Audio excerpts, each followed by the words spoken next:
La poussière de la plaine de Germanie ne cache plus rien. Vous êtes un soldat romain. Votre jambe droite est ouverte, une entaille profonde laissée par une épée barbare, et le sang noir imbibe déjà la terre sèche. Personne ne viendra vous chercher. La bataille a cessé, laissant place à un silence assourdissant, seulement troublé par les râles des mourants qui jonchent le sol autour de vous. Vous êtes seul, abandonné par votre propre légion, car dans l'armée romaine, un homme incapable de marcher est un poids que l'on ne peut se permettre de porter.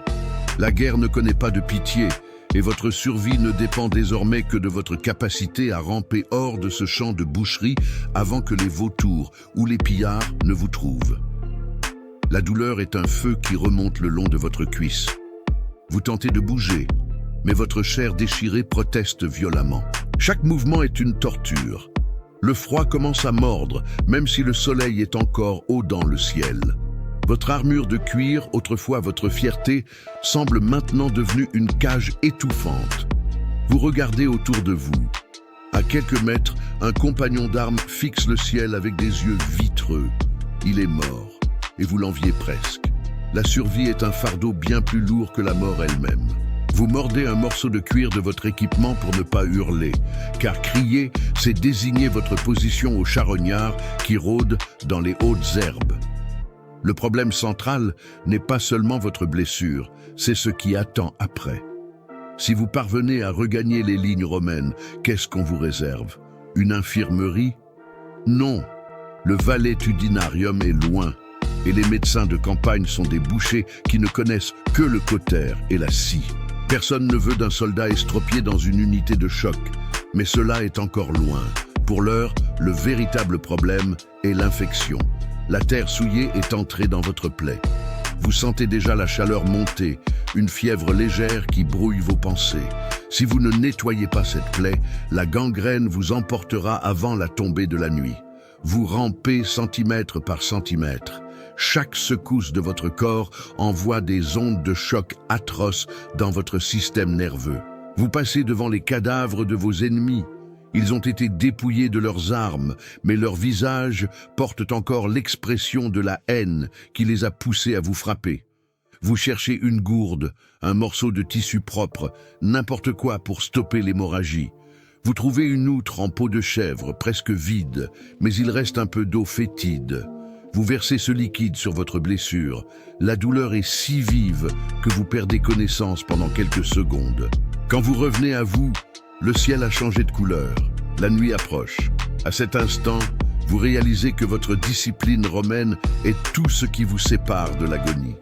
Vous ne devez pas sombrer dans la panique. Si vous voulez comprendre comment les soldats romains réussissaient à survivre à des conditions aussi extrêmes et découvrir les secrets de leur résilience, abonnez-vous à notre chaîne pour ne rien manquer de nos analyses immersives. Votre esprit, forgé par des années d'entraînement, commence à organiser votre survie. Vous utilisez votre ceinture pour faire un garrot rudimentaire au-dessus de la plaie. Le cuir serre, la douleur devient lancinante, mais le saignement diminue. C'est une décision de vie ou de mort que vous avez prise en une seconde. Le risque augmente à chaque instant. Vous entendez des craquements dans les buissons. Sont-ce des renforts romains cherchant les survivants ou des guerriers germains terminant leur travail? Vous vous figez. La discipline de l'armée romaine vous dicte de rester immobile, de ne pas trahir votre présence. Le froid nocturne s'installe et vos muscles se contractent, aggravant la douleur de votre jambe. Vous savez que si vous restez ici, vous mourrez gelé. Vous devez continuer à bouger. Vous utilisez votre glaive comme une béquille pour vous traîner. Le métal froid contre votre main est la seule chose qui vous empêche de sombrer dans la folie. La médecine antique est cruelle. Vous savez qu'une fois au camp militaire, si vous y arrivez, le médecin utilisera peut-être du vin pour nettoyer la plaie, ou pire, il cautérisera les tissus avec un fer rouge. La discipline romaine impose que le soldat soit une machine efficace. Un rouage cassé est remplacé ou jeté. Vous n'êtes plus un homme, vous êtes une propriété de l'État et votre valeur est dictée par votre utilité immédiate. Cette pensée vous donne une force nouvelle, une colère froide qui brûle plus intensément que la fièvre qui consume votre corps.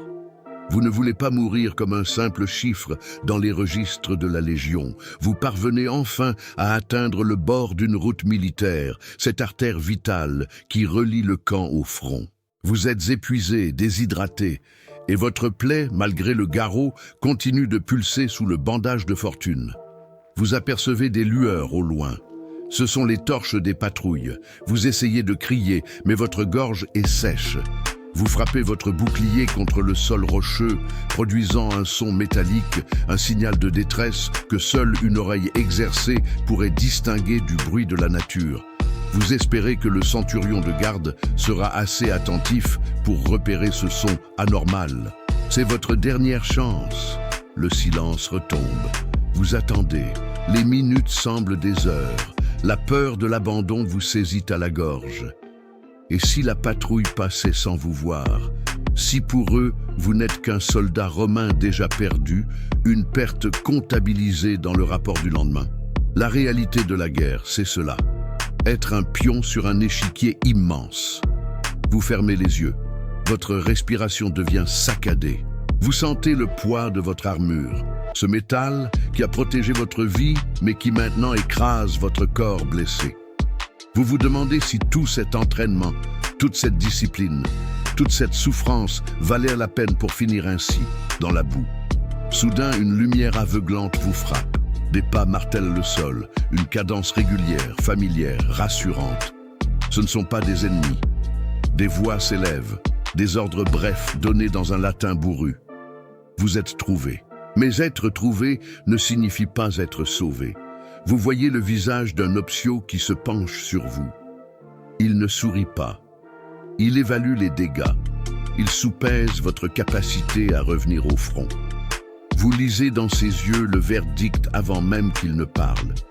Il regarde votre jambe, il regarde votre visage et il donne un ordre à ses hommes. Ils vous saisissent par les bras et les épaules. La douleur explose, vous arrachant un cri que vous ne pouvez plus contenir. Vous êtes traîné vers le camp militaire. Le traitement qui vous attend sera tout aussi violent que la bataille elle-même. On vous jettera dans une tente d'infirmerie au milieu d'autres hommes dont les cris remplissent la nuit. Il n'y a pas de salle de repos, juste des bas-flancs de bois et des seaux de sang. Votre survie est une bataille qui recommence dès que vous franchissez les portes du camp. Le médecin se présentera avec ses instruments en fer trempés, sans anesthésie, sans mots de réconfort. Il faudra encore prouver votre valeur, il faudra montrer que votre corps peut encore porter un bouclier, que votre main peut encore tenir un glaive. Vous êtes un soldat romain. La douleur est votre compagne, la discipline votre loi, et la mort votre ombre permanente. Vous survivez non pas parce que vous êtes spécial, mais parce que vous avez refusé de lâcher. Mais au fond de vous, une question demeure, lancinante. Quel est le prix réel de cette survie?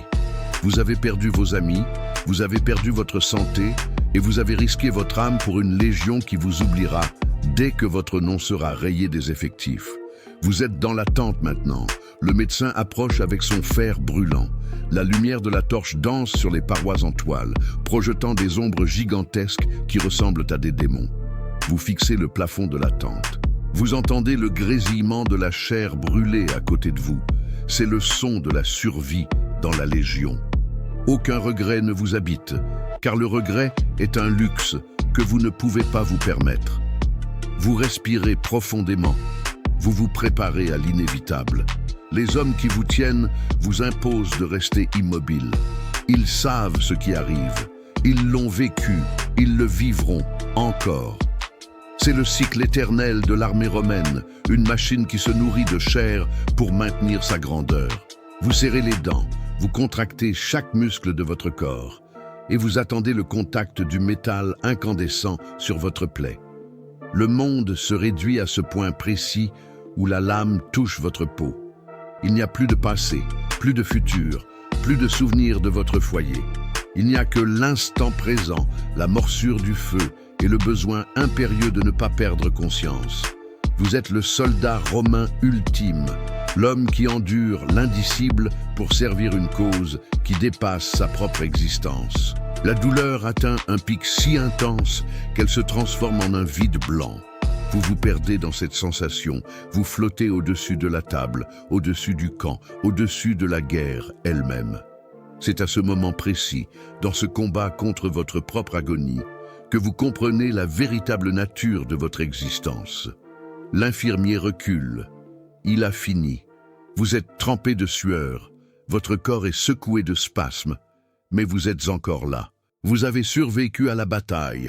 Vous avez survécu à la marche. Et vous avez survécu au traitement. La discipline l'a emporté sur la fragilité de la chair. Le médecin ne vous regarde même pas. Il passe au suivant, un jeune recrue dont la blessure est bien plus grave que la vôtre. Pour vous, c'est la fin du calvaire pour cette nuit. Vous fermez les yeux, épuisé, sentant votre cœur battre lentement dans votre poitrine. Demain, il faudra se lever. Demain, il faudra reprendre l'entraînement. La guerre est une constante. Une ombre qui ne s'efface jamais vraiment. Le soldat romain n'est jamais vraiment libéré de ses chaînes, car la survie n'est qu'une mission temporaire avant la prochaine confrontation. Vous vous endormez dans le vacarme des prières murmurées et des râles de douleur. Demain, le soleil se lèvera sur les plaines de Germanie, et vous serez là, prêt à monter la garde, prêt à marcher, prêt à combattre. La cicatrice sur votre jambe sera le rappel constant de ce que vous avez enduré. Vous êtes devenu une partie intégrante de cette armée, un rouage inébranlable dans la mécanique impériale. Vous vous réveillez au petit matin, alors que le camp commence à s'éveiller dans un tumulte d'ordre et de bruit de métal. Votre jambe est raide, douloureuse, mais elle vous porte. Vous vous levez, vous ajustez votre tunique et vous sortez de la tente. L'air est frais, presque pur, contrastant avec l'odeur de sang et de mort qui imprègne l'infirmerie. Vous voyez vos compagnons, ceux qui ont survécu à la veille, se rassembler pour la distribution des rations. Vous vous joignez à eux. Il n'y a pas de célébration, pas de héros, seulement des hommes qui continuent d'avancer.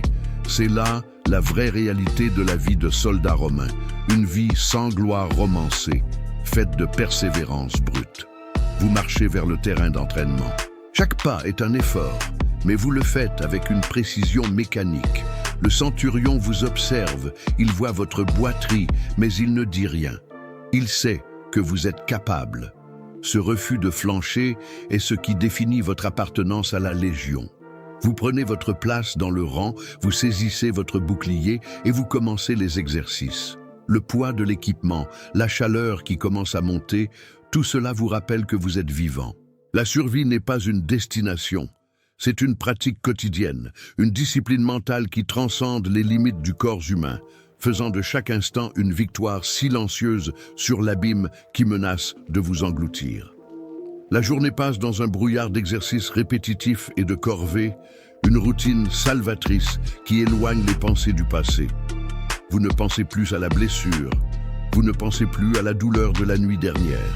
Votre esprit est focalisé sur le mouvement, sur la cohésion de votre unité, sur le besoin d'être parfait dans l'exécution de vos tâches. C'est cette discipline qui a permis à Rome de conquérir le monde. Et c'est cette même discipline qui vous maintient en vie alors que tant d'autres sont tombés. Vous êtes un instrument de puissance, un soldat romain dont l'existence même est une preuve de ténacité absolue dans un monde déchiré par la guerre. Le soir tombe à nouveau sur le camp, apportant avec lui un apaisement éphémère. Vous vous asseyez près du feu, observant les flammes danser, réfléchissant aux décisions que vous avez prises pour arriver jusqu'ici. Chaque choix, chaque risque, chaque once de douleur a contribué à forger l'homme que vous êtes devenu. Il n'y a pas de retour possible à la vie d'avant, pas de retour vers une innocence perdue. La guerre vous a transformé, vous a dépouillé de tout ce qui n'était pas essentiel, ne laissant que l'acier de votre volonté. Vous regardez vos mains, marquées par le travail et les cicatrices, et vous comprenez que votre survie est votre plus grande victoire. Une voix appelle au loin, annonçant le tour de garde. Vous vous levez, vous saisissez votre lance et vous vous dirigez vers la palissade du camp. La nuit est obscure, profonde, mais vos yeux sont habitués aux ténèbres. Vous prenez votre poste, surplombant le terrain vague où, il y a quelques jours seulement, vous avez lutté pour votre vie. Vous scrutez le noir, attentif aux moindres signes, aux moindres mouvements. Vous êtes le rempart, la frontière entre la civilisation et le chaos. C'est une responsabilité lourde, mais c'est la vôtre. Vous resterez là jusqu'à l'aube, vigilant, inébranlable, un soldat romain dont l'histoire est écrite dans le sang et la survie. La lune monte lentement dans le ciel, éclairant les environs d'une lueur spectrale. Vous êtes seul face à l'immensité de la nuit, conscient de la fragilité de votre position. À tout moment, le destin peut basculer, mais vous n'avez pas peur. La peur est une émotion qui appartient aux hommes qui n'ont pas encore connu le vrai visage de la guerre. Vous avez vu l'abîme, vous avez touché le fond et vous êtes remonté. Vous savez que la survie est un choix. Et c'est un choix que vous renouvelez à chaque instant, à chaque respiration, à chaque battement de votre cœur de soldat romain endurci par des années de brutalité. Alors que l'aube commence à poindre à l'horizon, colorant le ciel de teintes grises et orangées, vous ressentez une étrange paix. Ce n'est pas la paix de l'insouciance, mais celle de la lucidité totale. Vous savez ce que vous êtes, vous savez ce que vous avez traversé et vous savez ce qui vous attend. Vous ne craignez plus ni les blessures, ni l'abandon, ni la mort. Vous avez appris que la vie est une lutte constante et que votre seul véritable devoir est de continuer à avancer, quel que soit le prix. C'est l'essence même de votre existence, le secret qui fait de chaque légionnaire un pilier de l'Empire, un homme qui ne meurt jamais vraiment tant qu'il reste debout, prêt à affronter le destin avec un courage froid et inébranlable. Le tour de garde prend fin. Vous descendez de la palissade, le corps engourdi par le froid, mais l'esprit clair et décidé. Le camp commence à s'agiter.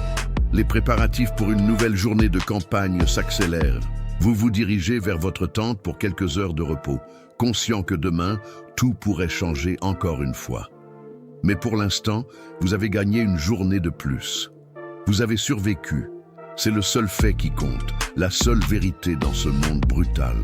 Vous vous allongez, fermant les yeux, prêt à affronter ce que l'avenir vous réserve, sachant désormais que vous êtes capable de tout supporter, car vous êtes un soldat romain et rien ne peut vous briser.